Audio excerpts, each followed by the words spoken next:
நான் அதற்கு விளக்கம் சொல்வதற்கு கடமைப்பட்டிருக்கிறேன். மாண்புமிகு பேரவைத் தலைவர் அவர்களே, நேற்று 4 கொலைகள் நடந்திருப்பதாக எதிர்க்கட்சி தலைவர் அவர்கள் தெரிவித்தார்கள். கோவை சம்பவம் முதற்கட்டமாக தற்கொலை எனவும் மதுரை சம்பவம் குறித்தும் விசாரணை மேற்கொண்டு வரப்படுகிறது. சிவகங்கையில் நடைபெற்ற கொலை குறித்தும் விசாரித்ததில் குடும்ப தகராறு எனவும், ஈரோட்டில் நடைபெற்ற சம்பவம் நான் விரிவாக அது பற்றி இப்பொழுது சொல்ல விரும்புகிறேன். சேலம் மாவட்டம் கிச்சிப்பாளையத்தைச் சார்ந்த சரித்திர பதிவேடு குற்றவாளியான ஜான் என்கிற சாணக்கியன் என்பவர் உயர்நீதிமன்ற நிபந்தனை பிணையின் அடிப்படையில் அன்னதானப்பட்டி காவல் நிலையத்தில் நேற்று கையொப்பம் விட்டுவிட்டு தன்னுடைய மனைவியுடன் காரில் திருப்பூர் நோக்கி சென்று கொண்டிருந்த போது பின்னால் காரில் சென்ற அடையாளம் தெரியாத சிலர் இருவரையும் அறிவாளால் தாக்கிவிட்டு தப்பி சென்றிருக்கிறார்கள். காயமடைந்த சாணக்கியன் நிகழ்விடத்திலேயே உயிரிழந்து விட்டார். அவருடைய மனைவி சித்தோடு தனியார் மருத்துவமனையில் அனுமதிக்கப்பட்டிருக்கிறார். தகவல் அறிந்த காவல்துறையினர் விசாரணை மேற்கொண்டு இதில் தொடர்புடைய கிச்சிப்பாளையத்தை சார்ந்த சரவணன், சதீஷ், பூபாலன் மற்றும் மைனா கார்த்திக் ஆகியோரை பச்சப்பாளி என்ற இடத்துல அவங்க காரை மறித்து கைது செய்ய முயற்சி பண்ணப்போ சதீஷ் உள்ளிட்டோர் காவல்துறையினரை கொடிய ஆயுதங்களால் தாக்கினர். இதனால் சித்தோடு காவல் ஆய்வாளர் பாதுகாப்புக்காக அவங்களை நோக்கி சுட்டிருக்கிறாங்க. இதில் சதீஷ், சரவணன் மற்றும் பூபாலன் ஆகியோருக்கு காயம் ஏற்பட்டிருக்கு. இதனை அடுத்து சதீஷ் உள்ளிட்ட 4 பேரும் சிகிச்சைக்காக பெருந்துறை அரசு மருத்துவமனைக்கு அழைத்து செல்லப்பட்டிருக்கிறார். பின்னர் கோவை அரசு மருத்துவமனைக்கு அனுப்பப்பட்டனர். கிச்சிப்பாளையத்தை சார்ந்த சரித்திர பதிவேடு குற்றவாளி செல்வதுடன் கடந்த 2020ஆம் ஆண்டு சேலம் மாநகரில் கொலை செய்யப்பட்ட வழக்கில் சாணக்கியன் 2வது எதிரி என்பதால் அதுக்கு பழி வாங்குகிற நோக்கத்தில் இந்த சம்பவம் நடந்திருக்கலாம்னு முதற்கட்ட விசாரணையில் தெரியுது. காவல்துறையினர் தொடர்ந்து விசாரணை மேற்கொண்டு வருகிறார்கள்.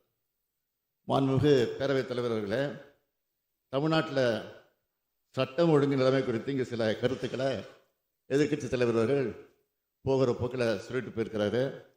இவை குறித்த புள்ளி விவரங்களை இந்த வைக்கு நான் தெரிவிக்க விரும்புகிறேன். காவல்துறை சுதந்திரமாக செயல்பட்டு குற்றவாளிகள் யாராக இருந்தாலும், எந்த கட்சியை சார்ந்தவராக இருந்தாலும் சட்டப்படியான நடவடிக்கைகள் மேற்கொள்ளப்பட்டு வருகின்றன. எந்த விதமான பாரபட்சமும் இதில் காட்டப்படுவதில்லை.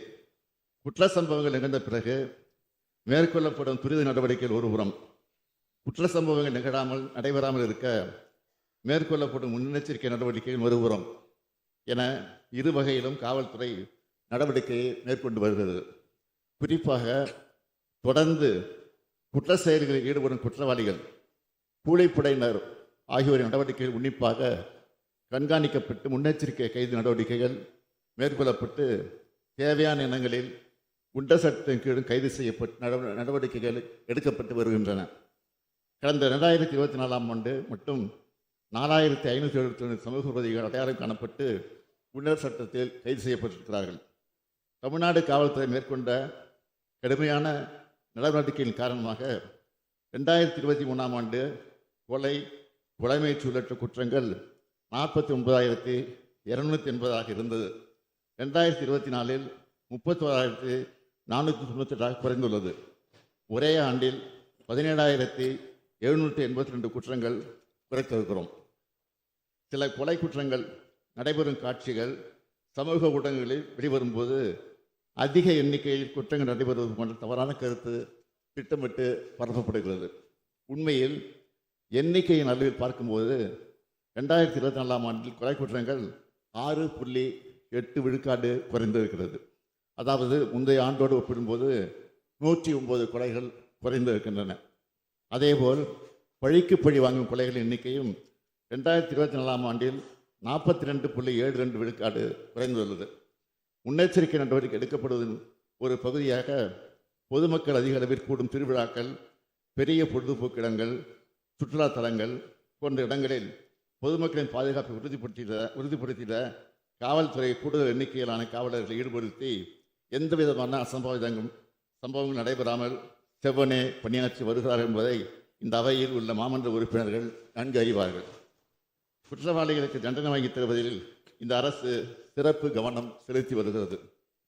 2023 181 சரித்திர பதிவேடு குற்றவாளிகளுக்கு நீதிமன்றங்கள் மூலம் தண்டனை வாங்கி கொடுக்கப்பட்டுள்ளது என்றால் 2024 242 சரித்திர பதிவேடு குற்றவாளிகளுக்கு தண்டனை வாங்கி கொடுக்கப்பட்டுள்ளது.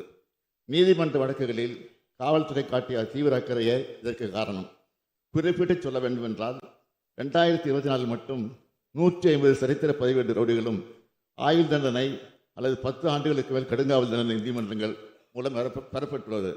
இறுதியாக ஒரே ஒரு புள்ளி விவரத்தை மட்டும் தாங்கள் வாயிலாக இந்த பேரவைக்கு தெரிவித்துக் கொள்ள விரும்புகிறேன்.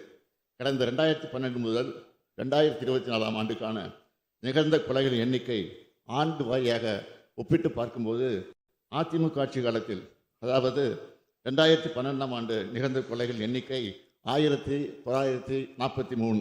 இதுதான் கடந்த 10 ஆண்டுகளில் நிகழ்ந்த மிக மிக அதிகமான எண்ணிக்கைகள்.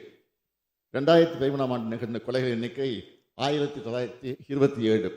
கொரோனா காலத்திலும் லாக்டவுன் இருந்தபோதும் அதிமுக ஆட்சி காலத்தில் 2026 ஆண்டில் நிகழ்ந்த கொலைகளின் எண்ணிக்கை 1661. கடந்த ஆண்டுகளில் வரலாறு விவாதிக்க தற்போது நமது ஆட்சி காலத்தில் காவல்துறை மேற்கொண்டு வரும் கடுமையான நடவடிக்கை காரணமாக கடந்த 12 ஆண்டுகளில் 2024 ஆண்டில்தான் மிக மிக குறைவான எண்ணிக்கையில், அதாவது 1540 கொலைகள் மட்டுமே நிகழ்ந்துள்ளன. இதுதான் உண்மை. இந்த நடுநிலையாளரும் பொதுமக்களும் நன்கு உணர்ந்திருக்கிறார்கள். குற்றங்களை தடுத்து பொதுமக்களின் பாதுகாப்பை உறுதி செய்து பொது அமைதியை தொடர்ந்து நிலைநாட்டி தமிழ்நாடு காவல்துறை என்பது தலைமையில் சிறப்பாக செயல்பட்டு வருகிறது.